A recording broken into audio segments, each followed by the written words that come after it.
I hear a lot in the beauty community that a product is good when it's highly pigmented, but bad when it has low pigmentation. And I don't think that's always the case. Pigmentation is just a descriptor of a product, the same as color or texture, and the level of pigmentation in the products you use can greatly affect the outcome of your makeup. In my experience, using sheerly pigmented products helps create a seamless, soft makeup look. So let's do a full face of makeup using only sheer products. Starting with primer, this is the Say Super Glowy Gel in the shade Star Glow. Obviously, I think every primer, even if it has a tint to it, is sheer. So this is not a very interesting step, but I love this primer. I love how glowy it makes my skin look immediately, and I love how it preps my skin for foundation. And just look at how my skin looks immediately. Now getting into the more interesting steps, I'm going to use a tinted moisturizer. This one is from Tower 28, and I have the shade 05 Fairfax. I know a lot of people like to go for fuller coverage foundations because they think that they need to fully cover up their skin for their makeup to look good and for them to look flawless. And that's not true at all. When we apply foundation, I think it's really difficult not to look for all the different flaws on your face and want to cover them up. You can see that I have a little spot right here, and I'm not really worried about it. I can always add a little bit of concealer on top of it, but I'm still not even that worried about covering it up because once I've added the rest of my makeup, the focus is not going to be on that. I promise you. I think we forget that other people are looking at our face too, and they're not seeing all these tiny little imperfections that we see. And there's actually also a science behind it. So perceptually, once we finish the rest of our makeup and we add some contrast to our facial features, that creates sort of an optical illusion that makes our skin look more even than it actually is, even if you're not wearing any foundation whatsoever. So when people are looking at you, they're actually perceiving your skin as more even than you probably do. So I want to reassure you that you probably need less coverage than you think. Of course, it's fun to use more coverage for certain looks, but if you're feeling the need to do so because you want to cover something up, I encourage you to try to use less. Alright, so here's what my skin looks like with just the tinted moisturizer. It is very sheer and you can still see my freckles, but it has subtly evened out my skin. And when we step back and really look at ourselves, we can see how much difference that made, even though I use very little product and it's already sheerly pigmented to begin with. Now for concealer, I'm actually just going to use an under eye brightener. This one is from Rare Beauty. This product has very low coverage, so it's not really going to cover anything at all, but it's slightly going to lighten up the area,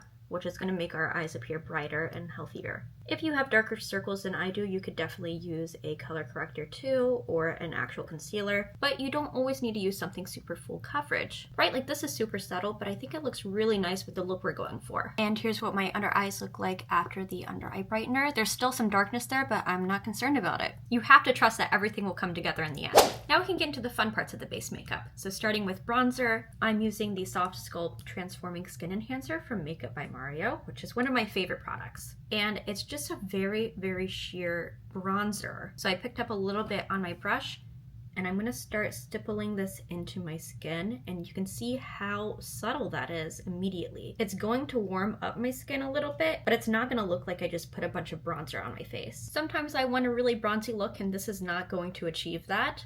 But if you're going for a more subtle makeup look, this is perfect. It's also really easy to blend, and because it's so sheer, it is foolproof, in my opinion. You can see how it just added subtle warmth and depth to my forehead, but it doesn't really look like that much. And I'm going to do the same thing to the tops of my cheekbones and my bronzing spot. Alright, and the bronzer looks super seamless on my skin. And you can still see my freckles, which is something that I really like about sheer products. Okay, probably one of my most used blushes ever is this sheer cheek gel from Pixi. This is in the shade Flush, and it is so beautiful. So as the name suggests, it is a gel, and it is really sheer. I love this kind of formulation for blush because it is so easy to work with.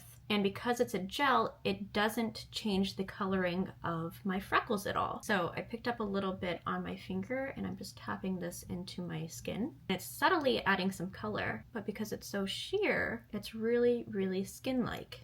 You can still build it up, and I like to do that in the center, but it's just a subtle difference. Now I know that a lot of people have complaints about blushes being unpigmented because they tend not to work for darker skin tones, and that's absolutely true. A lot of blushes also have a base color to them. They're not completely sheer like this. And so when a blush has a base color, so it has a white base to it, and it's really light and low pigment, it's not going to work for darker skin tones. But something like this can work for darker skin tones because it has no base color to it. This is a pretty dark color, and even though it's sheer, it's still going to darken the skin underneath it. You can see that when I put the product over top of my freckles, it turns the freckles darker and slightly redder. I think the gel formulation of this blush just makes my cheeks look so fresh and skin-like. Like I look like I'm naturally flushing. And I'm trying to capture that same kind of vibe with my highlighter. So I'm using this Merit Day Glow highlighting balm in the shade Bounce. And this deposits really no color, but it adds like a luminosity to the skin. And I'm just gonna use a little fluffy brush,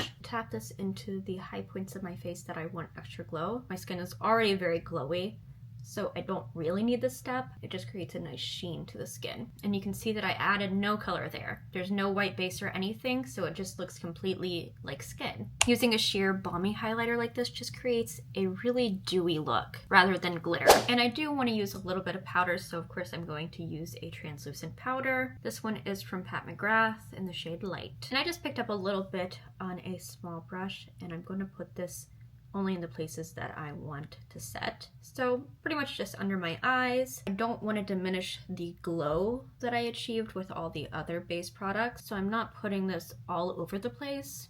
I'm going to add some to my T-zone as well. This is going to help blur everything and keep oils at bay throughout the day. But you can see that I'm not really going over top of the bronzer too much so that I can keep that sheen. There are definitely a lot of powders out there that are brightening or have some kind of color to them, like the pink powders. But I'm just using a translucent powder because it helps everything to blend out more seamlessly, especially for a really subtle look like this. All right, now that the base is complete, we can move on to the eyes. So starting with the eyebrows, I'm just going to use a sheer eyebrow powder and a clear setting gel. So to fill in my brows, I'm just going to use this little eyebrow powder palette from Judy Doll. I'm just going to pick up a little bit of color with this. And a lot of Asian products tend to be on the sheerer side because it does create that soft look. So I'm just going to fluff this into my brows a little bit just to add a little bit of definition, but I'm not really going for any kind of harsh line here. I'm really blending it out. And of course, I'm just going to set that into place with a clear brow gel. This one is from Rare Beauty. I don't want to add any extra tint to my brows, so that's why I'm opting for clear, but you could use a tinted. And I just wanted to show you the side-by-side comparison of my brows. So this has nothing on it, and this just has the powder and clear brow gel.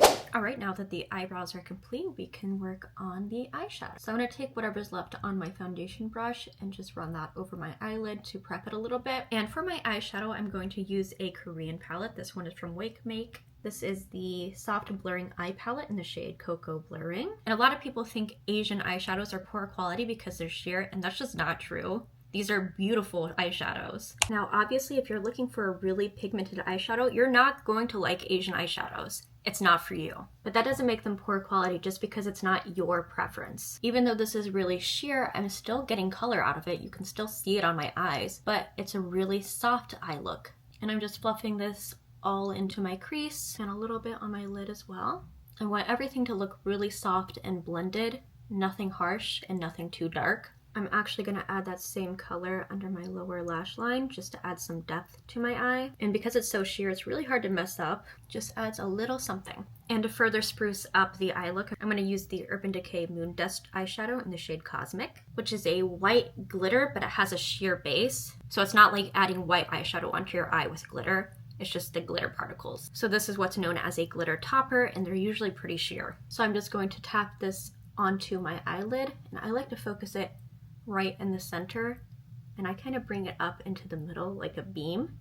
I think that's really pretty. And then I blend it out onto my lid a little. It creates a really nice sheen and like a twinkling effect. And to finish up the eye look, I'm going to use this brown eyeshadow as eyeliner. I love using eyeshadow as eyeliner because it creates a really soft look, and it's so much easier than liquid liner or a pencil liner. And by using something that's sheerly pigmented like this, it makes it much easier to blend. It's a lot more foolproof because even if your line is a little bit wobbly, it's really sheer, so you can't really see it that much. But it creates almost like a shadow effect. And if you like, you can extend it out into a little wing. I like to use a fluffy brush and blend it out even more. And I think that looks really pretty. And to finish up my eye look, I'm just gonna curl my eyelashes and put on some mascara. And you could definitely use a clear mascara for this, but I'm just gonna use a normal black one because I don't really wanna use a sheerly pigmented mascara. This is my favorite mascara from Judy Doll. It's the Curling Iron Mascara and it is metal, but it works so well and it does not move all day long. I'm going to use a very small amount of mascara to go with the sheerly pigmented vibes, just adding like a wash of color to my lashes, not really doing too much to make them more voluminous or long, just making them a little bit darker.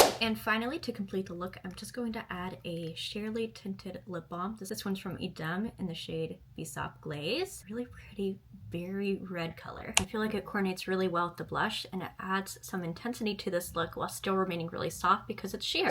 And here is the final look. I think it looks so pretty and fresh. But even though all the products I used were very sheer, I wouldn't describe this as natural because I do have glitter on my eyes and I do have a darker lip going on. So again, I think the sheer quality of the makeup just made everything look a lot softer rather than more natural. But I'm really curious to know your thoughts on sheer and pigmented makeup in the comments. Do you have a preference for one or the other? Thanks for watching!